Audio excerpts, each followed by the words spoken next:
There's a museum funded with your tax dollars that looked at Mickey Mouse and concluded he's racist.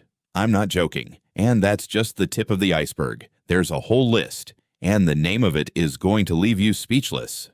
We're talking about the National Museum of American History, part of the Smithsonian in Washington, in the year of America's 250th anniversary, and the institution didn't organize a single event to mark the occasion. Not one. Meanwhile, there was plenty of time for something else. A placard in the museum describes Mickey Mouse like this. His exaggerated facial features, white gloves, and trickster temperament are supposedly vestiges of the long-standing tradition of blackface minstrelsy. Seriously? Has anyone here ever watched Mickey Mouse and thought, wow, this reminds me of blackface? If the answer is no, stay with me, because it gets worse. The ukulele was described as a product of American imperialism. Wild West shows. They turned the subjugation of indigenous people into theater. A 4-string instrument. That made the list too.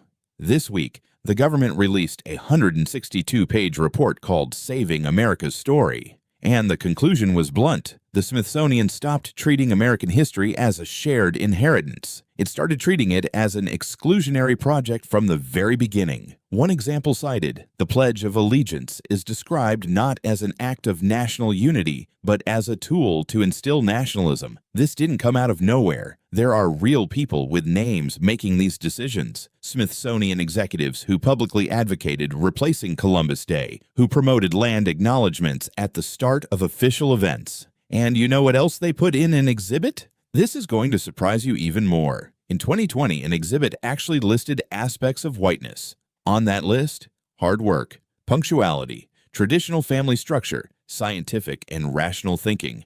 Think about that for a second. Saying punctuality is a white thing. Isn't that the exact opposite of anti-racism? That exhibit was pulled after the backlash, but the fact that it existed at all, funded with public money, tells you everything. Millions of children visit the Smithsonian every year, and there's research showing that one of the biggest factors in whether a child grows up proud of their country or resentful toward it is exactly this kind of formative experience. This isn't about a cartoon mouse. It's about what story the next generation is going to learn is theirs. Remember Mickey Mouse from the beginning of this video?